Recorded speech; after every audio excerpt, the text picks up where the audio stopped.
مرحبا وأهلا وسهلا فيكم جميعا بحلقة جديدة من ال Arabs in Dynamics podcast. Welcome everyone. We're so excited to have you. We have a fantastic episode up ahead. We're going to be talking to Mayssa Moubarak from TrueCommerce, and Mayssa is really a leader in our industry who has experience that spans working in multiple contexts and with people from multiple cultures. Mayssa, thank you كثير وشكرا انك جاي معنا و excited to hear about you. ثانك يو خالد، شكرا انه انا عم بعمل المقابله هون معكم و excited for it and also excited for your project and being part of it. It's a great community. The emphasis on the Arabic speaking is great. So looking forward to meeting new people within the community. So again, thank you, Mayssa. And you were at our first meeting in Chicago. So yes. I guess you already got some benefits from the community.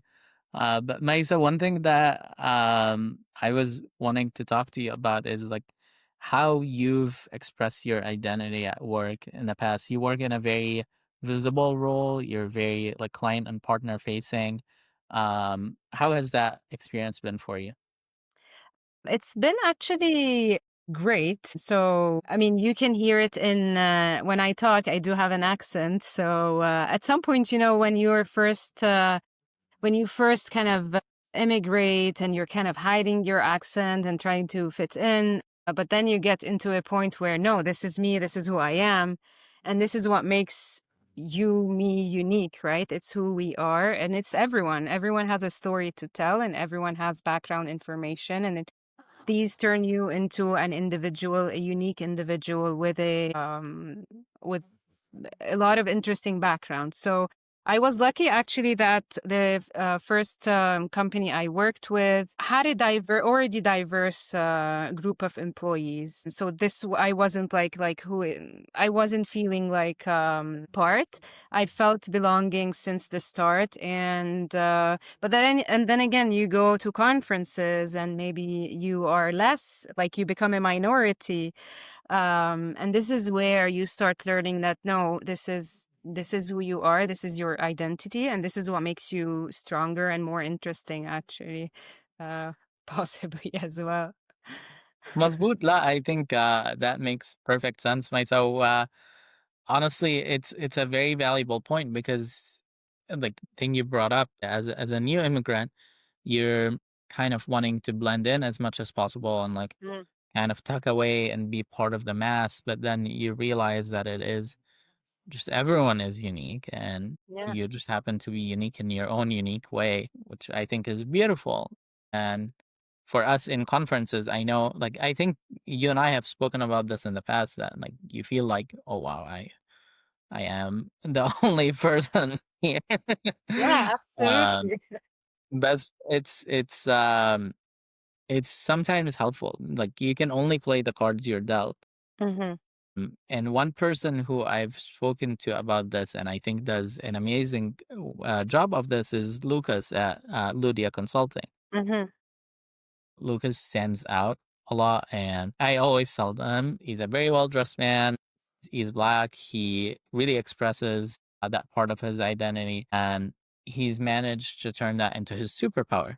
And I think that that's a really cool way of, instead of trying to hide who you are, celebrate who you are and kind of show it off in a way that like allows you to stand apart from the crowd, not in a negative way. Exactly. And this is how, in my last conferences, I happened to be doing speaking sessions. And basically, I made fun of my own accent before the session kind of started. So you embrace it. Yeah, it's been working to my advantage. And at the end of the day, it's how genuine you are, right? And this is what's going to show to the others within the community. I guess that's the most important thing. Yeah, mia bil mia. I agree wholeheartedly. And I think it's interesting when you're in a relationship oriented role like you are. Like one thing I wanted to ask you, Maisa, is how do you know? I mean, obviously we're accepting people, and I think This initiative in and of itself is a show of acceptance, but not everyone is. And sometimes you will run into people who are discriminatory, people who might have antagonistic views. How have you gone about building value-based relationships at work and outside? Yeah, I mean, it's the how I see it is it's built on foundation. You build the foundation and then kind of you grow. So it's based on one being genuine, right? So you and I are having a conversation. You right away will feel if someone else isn't genuine in this conversation. So that's number one. Number two, in a relationship and a partnership, trust also is very important. Yes, I might sound different, but at the end of the day, am I getting you or getting myself to point B, to success, to where we'd like to go, let's say in terms of partnership. So as long as you execute and you show the others that, hey, I'm here, I know what I'm talking about, I can do the job, then your way to success is much easier, whether you have an accent or you don't. It doesn't matter. It's how you execute your work and how you make the others feel is what, because sometimes people will forget what you do, they forget what you said, but they won't forget how you made them feel. And I got this actually from a book. It's called Unreasonable Hospitality by Will Guidara. And he talks about hospitality and the experience, right? Mm. So yeah. Interesting. Yeah, it's funny. What's the book about? Like, is it because hospitality is like something I saw this thing. Sorry, I'm thinking 20 ideas a second, but there's actually this guy on like YouTube and stuff that does hot takes on the New York subway. He's actually Arab. He's Egyptian. I don't know if you know. His show is massively popular now. Like he gets so many people to come in and like do interviews with the like Metro cards in New York. One of the interviews he had was with this guy his hot take was that Southern people, like people from the American South, and Arabs are culturally identical. They just don't know it yet. Okay. One of his perspectives was hospitality. لأنه we love الضيافة. Mm-hmm. Folk love hospitality. So I was wondering if that's like part of it is like how people exist and how they invite people in and things like that. Yeah, I mean, it's really about that. And even in business, I mean, yes, we're talking hospitality and restaurants. You get in a restaurant and it's all about how you feel in there, right? It's the experience, the whole experience. And this, I see it applies in business as well. It's how we will be working together, how I will be make you feel that, yes, as a partner, you can trust me getting the job done and I can trust you into getting your kind of part done. So we can together get, let's say, the customer to success or our partnership to success. And I see it as the more you give, the more you receive as well. So this also plays a big part into in partnerships, that you show your partner that you are genuinely invested in their success. So I don't see partnerships as transactional. It's really based on trust, transparency, and even consistency, repeatable patterns. And when things go wrong, you know that you have this person you can rely on and who will answer the phone when there's a need or there's a problem. Um, and if you think about it, it's people working with people to people. So it's basic kind of I know Khaled انه اذا انا عايزة شيء I can pick up the phone and you'll be there, رح تجاوبني ورح تساعدني. So this is what I would like to build within my relationships with others as well. Yeah, I love that. Oh, 100%. You can always call Mayssa. I'll always pick up and help in any way I can. But I It's think what happened. Sorry, بس it's what happened إنه yeah, نحن اجتمعنا بالغلط يعني within the yeah, community مظبوط. sorry, I'm repeating this word a lot, but you can count how many times I said it. But you were genuine in getting to know who I am وأنا كمان. So that's how a relationship starts is لأنه إذا أنا حاسة إنه أنت آخر همك وعم تعمل بس هيك for I don't know what I'm not gonna invest وأنت you're not gonna invest in it. So No, it's مظبوط. You know, it's always little things that show you like how genuine someone is. يعني for وبدي me, عم أقطشك كتير بس معلي وبدي أعطي another عادي. example كلود okay Yes. كلود I met him بإنوفيا conference وما كنت بعرفه أنا okay so شاف اسمي وأنا شفت اسمه إنه there was عرفنا إنه اثنيناتنا out of his schedule وكانوا you know how busy Claude is وعرفني على عالم و he made sure I meet this ويعني he genuinely ساعدني عرفت؟ Yeah. Yeah. so هيدا الشيء اللي بيخلق long term partnerships بالنسبة لإلي I خصوصي agree. our community. خصوصا قصة إنه being genuine, I think it matters so much. So Claude's a great example. AJ is also a great example. So Claude was talking about how AJ was so genuine when he took time out of his day عشان يحكي مع عن شيء it could have easily ignored and no one would Yeah. have blamed him. I think it's always like these little things, like remember in Vegas at Directions last year, my partner Emma was with me and it was so nice to see like when someone was welcoming to her and to say like welcome to the community, things like that. Very small thing that they don't need to do. And if they didn't do it, I wouldn't have thought too much of it. But doing something like that, like showing care or remembering something about someone, exactly matters so much and it goes such a long way. And I don't think it's just like something to do performatively where you like secretly write down notes about someone's like kids' names or something like that. I'm like, oh, Mayssa mentioned Pierre. Let me write down notes about me. But I think it matters ultimately because it shows like that interest in knowing the person and showing trust and things like that.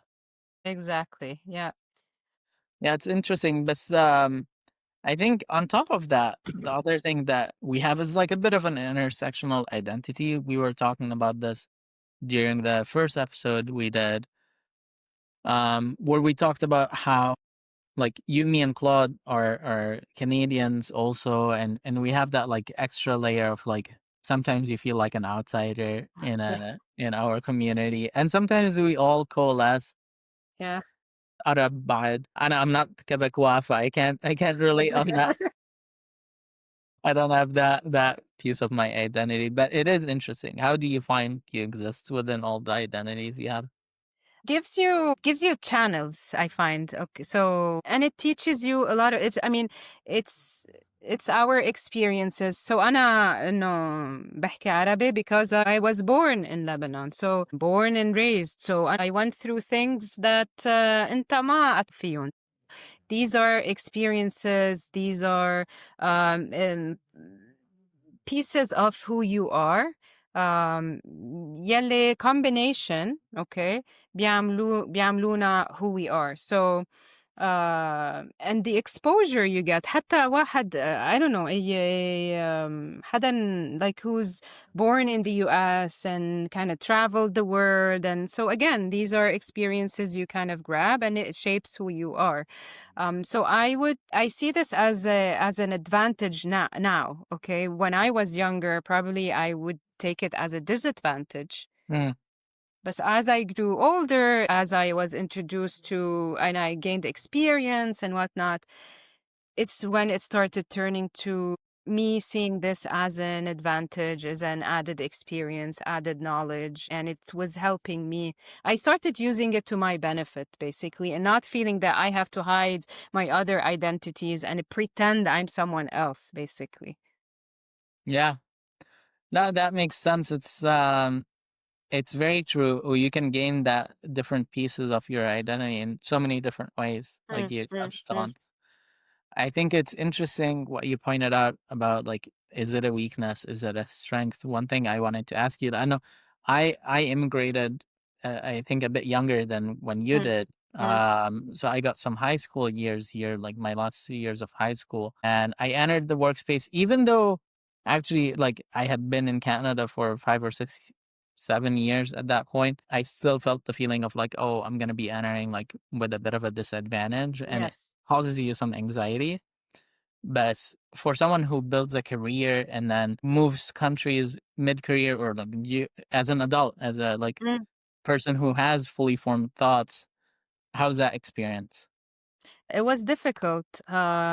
So especially in my case, I studied in film and cinema and arts. So and coming from with a degree in arts and having that degree from a different country was so hard for me when I moved to continue my studies and kind of continue my career in such a path. So I kind of started exploring other venues where I can, okay, I got this my knowledge. How can I apply it in other channels, in other venues and careers? So this is where I said, okay, I have a creative kind of aspect and experience. How can I apply it into business? And I went through and I continued my studies in marketing and business. So now I'm working in an EDI company. So it was very difficult. This transition was hard, especially adapting to a basically new country and having to change careers. But it's what builds resilience. It's what builds again my first ever job in Canada, and I tell my kids that and be like, really? It was at McDonald's. So again, I learned customer experience at McDonald's. Yeah, And and back in the days, you'd go, I mean, you'd have to like when someone comes in and you got it as a person on the cash, you have to smile, you have to say hi, you have to welcome them and make them feel welcome. So it wasn't easy, but I learned a lot from this. I learned a lot from my what I lived actually throughout these. أكيد it builds you up. It's very interesting because, like you said, like it's these like little moments of like having to adapt and having to change. When we first came here, أمي كانت دايما تقول لي أوكي راح أصير أبيع فلافل، لأنه we spent يعني I think the first maybe 5 or 6 months none of us had jobs and we just had Mm, to like survive just barely. yeah, We start thinking like, oh, like people start telling you maybe you should apply with a different name and things like that, and it's that can be really hard. absolutely. And I went through this. I was like, I should change my name because I Yeah. was getting rejections. No one was looking at my CV. I was like, my name is the problem, which is crazy. Just thinking about it is I find is crazy. And we shouldn't be put in such a situation where you want to hide who you are and basically hide your identity. Yeah, Mm. I can tell you with utmost confidence, I'm so glad I didn't switch to Kyle. Yeah. Horrible. But sorry لكل الكايلز بس Yeah. it's still, like it's I'm glad that we could persist and Mm, stick to your identity and celebrate it and yes. let people appreciate it. And that's something that I often like you hear people talk about, like cultural appropriation, for example. Mm, And sometimes, of course, it is cultural appropriation, but otherwise, I'm always so keen to have people appreciate my yeah. culture Yeah. and Yeah. get to understand it and get to know. And like I'll even have clients who'll ask me, and often I'll correct people on how to pronounce my name because Mm, mm, people mm. will say Khalid, Khaled, Khaled, whatever combination of names. So whenever بصححهم وبحكي لهم كيف how to pronounce my name, it's always an interesting experience because I take that first step Mm, out of a position of correction, but then they're really eager to ask me more yeah. questions and learn about who I am. And I mean, my company's name is a bit of a giveaway, and we say it on the website that like Enki is a Canaanite name and stuff like Mm, that. mm, That also builds up conversation. And I've had so many people who will go on like a 50-minute, 60-minute conversation with me, like, Risha from Mount Evans Consulting and I think we ended up spending 90 minutes talking Wow. about ancient cultures just because that spurred out of the name of the company and my name, and like telling her about the British Museum, which, you know, I'm a huge fan of. And how, like, some of the texts, I don't know if you noticed, some of the texts there we can actually read, which is Yeah. great. This is the power Yeah. of it. Like, we can Yes. actually read and understand stuff from like the year one. Exactly. So it's always really interesting to see stuff like that and to appreciate it and celebrate this part of our identity. Celebrating it. Nowadays, people are more open to the idea of you're coming from a different kind of background, you have an accent, so it's to the conversation, and people are more kind of things are changing, and people are more open to learning more about others' cultures, backgrounds, and so forth. Yeah. Yeah, agreed. Mayssa, thank you for sharing all of this. Any other thoughts that you have on like how the community is evolving, the level of acceptance in the community, the level of diversity in the community? I love the community. Again, I've been in this for what I mean, I've been with the business for 12 years, but in the Microsoft community, it's been 3 years for me. And the support, the partnerships, the friendships created are amazing. So I'm loving it. And the more I kind of like I'm out meeting people out at conferences, the speaking sessions, opportunities, these are great experiences. So yeah, I'm loving it. That's I love that you closed on I'm loving it. You brought it full circle to McDonald's. Yes. Well, you can have it your way with Burger King too. But Mayssa, thank you so much for your thoughts and for Of everything course, you it's do. a pleasure. I really appreciate it. Oh, if you know of anyone, or if anyone who's listening knows of anyone who would like to be a part of this community, it's an open invite. We said this in the first episode. I'm going to say every single episode. It's an open invite. We're celebrating Arabic here, but the broader umbrella that we're a part of is Musawa, Mhm, which I know you know what it means, Mayssa, but mhm, mhm. Musawa is equality, and like, and equality in a like equitable sense. It's a funny word, and I love it actually because of that, because it's not about like equating just the outcome, but it's like standing on equal footing, which Yeah. I think is really important. So we want to celebrate everyone. We want to showcase the benefit that this brings to this community. So open invite to anyone to come and chat. Yalla. Yalla. Yalla Join. is the keyword here. Everyone can come in and have it just as good of a chat as you and I did. Thank you, Mayssa. Thank you so much.